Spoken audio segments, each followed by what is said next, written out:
Nuclear power plant पर रूस का कब्जा हो गया है। ज़ेपोरिज़िया पावर प्लांट पर रूसी सेना का कब्जा हो गया है। ये बड़ी खबर है इस वक्त की। इसी पावर प्लांट पर धमाका हुआ था और जिसके बाहरी हिस्से में धमाका हुआ था, आग लगी थी, उस आग को बुझाया भी गया। न्यूक्लियर पावर प्लांट की आग को बुझाया गया है। आज सुबह रूसी सेना ने नजदीक से ही प्लांट पर हमला किया था और प्लांट के बाहर ट्रेनिंग बिल्डिंग में आग लगी थी। इसके बाद यूक्रेन के राष्ट्रपति ज़ेलेंस्की का बयान, उन्होंने कहा कि परमाणु प्लांट में धमाका हुआ तो यूरोप का अंत हो जाएगा। उन्होंने कहा था कि यूरोप को अब जागना चाहिए, जगाने की कोशिश भी की। इस पर रिएक्शन भी आए अन्य भी, और पावर प्लांट पर हमले को लेकर आरोप लगाए गए रूस पर। यह कहा गया कि वो आतंकवादी मुल्क है और एक एक कर कई गोले उसमें दागे गए। ये वही का पावर प्लांट का ही सीसीटीवी फुटेज है जो आप इस वक्त देख रहे हैं। इसी गोलीबारी में इस न्यूक्लियर प्लांट के जो बाहरी हिस्सा है वहां पर आग लग गई थी। हालांकि आग पर काबू पा लिया गया है और अब पूरे के पूरे पावर प्लांट पर भी काबू रशियन आर्मी ने पा लिया, यानी कि पूरा का पूरा पावर प्लांट अब रशियन आर्मी के हाथों में है। अब वो कैसे इसकी देखरेख करेंगे, टेक केयर कैसे करेंगे, ये वक्त बताएगा कि आप अपने साथ लेकर आए लोगों को या वही करेंगे। लेकिन एक कुछ और तस्वीरें हैं, ये ताज़ा तस्वीरें हैं। आप देखेंगे कि जो शख्स इस वीडियो को बना रहा है वो भागते हुए और इर्द गिर्द उड़ते हुए धुएं, आप इन तस्वीरों को देखिए।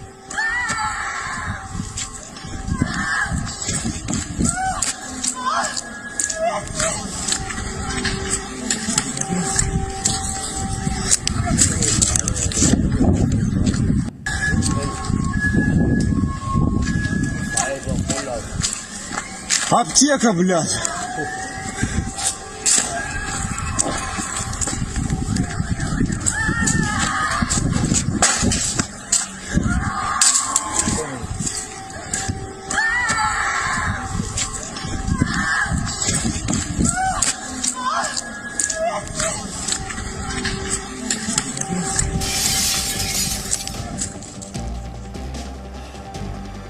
कब्जा हो गया न्यूक्लियर पावर प्लांट पर। लेकिन उसके बाद हमने एक तस्वीर आपको दिखाई, आपने उसमें महिलाओं की आवाज चीखते हुए सुनी होगी।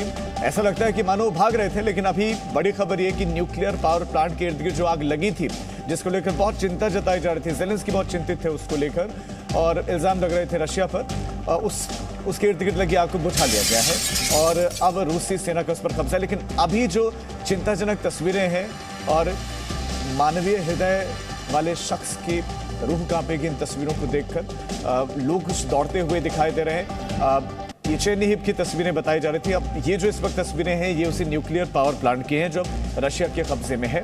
9वां दिन है इस युद्ध का, इस वॉर का, और ये हमला नहीं रुक रहा है।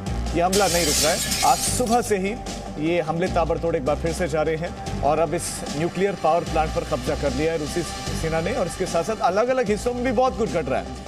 ऐसा नहीं कि कुछ एक हिस्से में हो रहा है, हर एक हिस्से में कुछ ना कुछ हो रहा है और हर एक हिस्से में हो रही हर एक तस्वीर हम आपको दिखा रहे हैं। हमारी कोशिश यही है कि हर एक तस्वीर आप देखें। एक और बड़ी खबर इस वक्त आपको देते हैं। यूक्रेन के न्यूक्लियर पावर प्लांट पर रूसी हमले को लेकर यूक्रेनी अधिकारियों का दावा है कि आग न्यूक्लियर पावर प्लांट के दायरे के बाहर लगी है। यूक्रेनी अफसरों का कहना है कि आग न्यूक्लियर प्लांट की ट्रेनिंग बिल्डिंग में लगी है, जिस पर काबू पा लिया गया है। तो ये यूक्रेनी अधिकारियों ने कहा कि बाहर आग लगी थी और उसके बाद उस आग को बुझा लिया गया। हालांकि पहले तो उनका ये दावा था कि उस पर हमला किया गया और हमला रशिया ने किया। हालांकि ये कहा जा रहा है कि हमला तो रशिया ने किया लेकिन बाहर हुआ है, प्लांट से थोड़ा सा बाहर जो ट्रेनिंग सेंटर है वहां पर ही हमला हुआ है। तो यूक्रेनी अधिकारियों का दावा कि आग न्यूक्लियर पावर प्लांट के दायरे के बाहर लगी।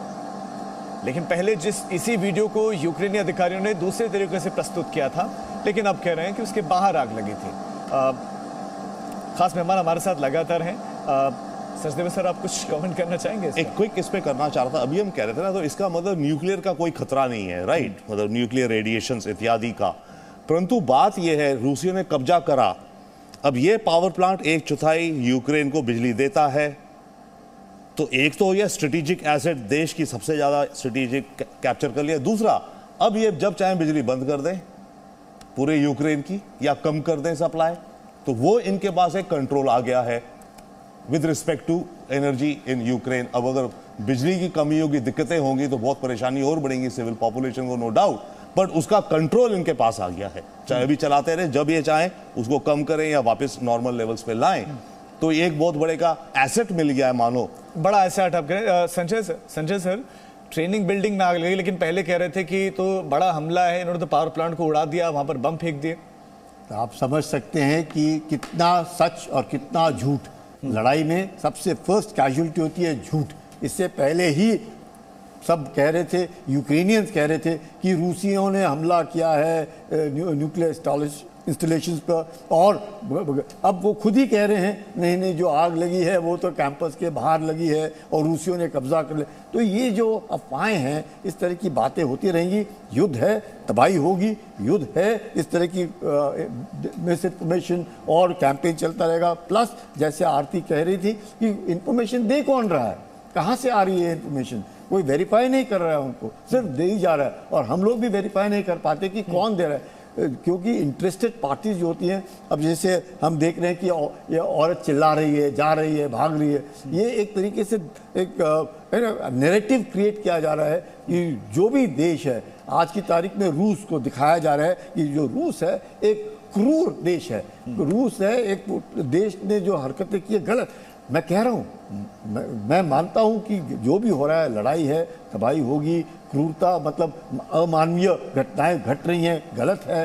वो लोग जो मारे जा रहे हैं उनको युद्ध से कोई लेना दे, लेकिन अगर किसी लीडरशिप ने आज की तारीख में जो भी डिसीजन लिया है, तो वो कौन है लीडर? वो उन्हीं लोगों के तो लीडर है ना जिन्होंने इस तरह का। आपने लीडर की बात की सर, तो हमने खबर बताई थी कि जो सऊदी के क्राउन प्रिंस हैं वो तो तैयार हैं कि हम पेशकश कर रहे हैं, हम मध्यस्थता चाहते हैं। आरती जी, इस पर आपका रिएक्शन चाहूंगा।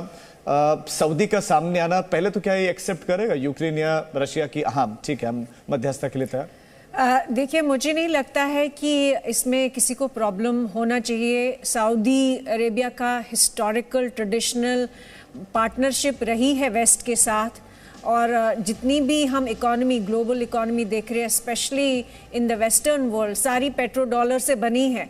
और जितना भी अभी भी यूरोप बेशक रशिया से ऑयल लेता है, लेकिन यूएस वगैरह ये अभी भी सऊदी से ऑयल लेते हैं। और जैसे कि हमें पता है कि 3 बड़े हैं प्रोड्यूसर्स ऑयल के, सऊदी, अमेरिका और रशिया। तो कहीं ना कहीं सऊदीज का, स्पेशली मोहम्मद बिन सलमान की लीडरशिप के अंडर, मुझे लगता है कि एक बातचीत हो सकती है। मोहम्मद बिन सलमान उस तरह के लीडर नहीं हैं जो बिल्कुल वेस्ट की हाँ में हाँ मिलाए, टोटली बाइडेन एडमिनिस्ट्रेशन की हाँ में हाँ मिलाए। इनफैक्ट उनका रिलेशनशिप डोनाल्ड ट्रंप के साथ बहुत अच्छा था, और उनके ही दौरान, ट्रंप के एडमिनिस्ट्रेशन के दौरान, हमने सऊदी अरेबिया में रिफॉर्म्स देखे और सऊदी अरेबिया एक प्रोग्रेसिव पाथ पे चल पड़ा है। लेकिन साथ ही साथ में आज की डेट में रशिया और सऊदी अरेबिया, इसलिए मुझे लगता है कि मोहम्मद बिन सलमान के साथ बात करना वो उनको एक्सेप्टेबल होगा, क्योंकि मोहम्मद बिन सलमान ने थोड़ा सा जो है ट्रैजेक्टरी चेंज की है सऊदी अरेबिया की, और वो उस तरह से नहीं देखे जाते जैसे पहले के प्रिंसेस या किंग्स वहां के देखे जाते थे। उम्मीदें लग रही हैं आपको। Presenting B News app available on Google Play and App Store. Download it now.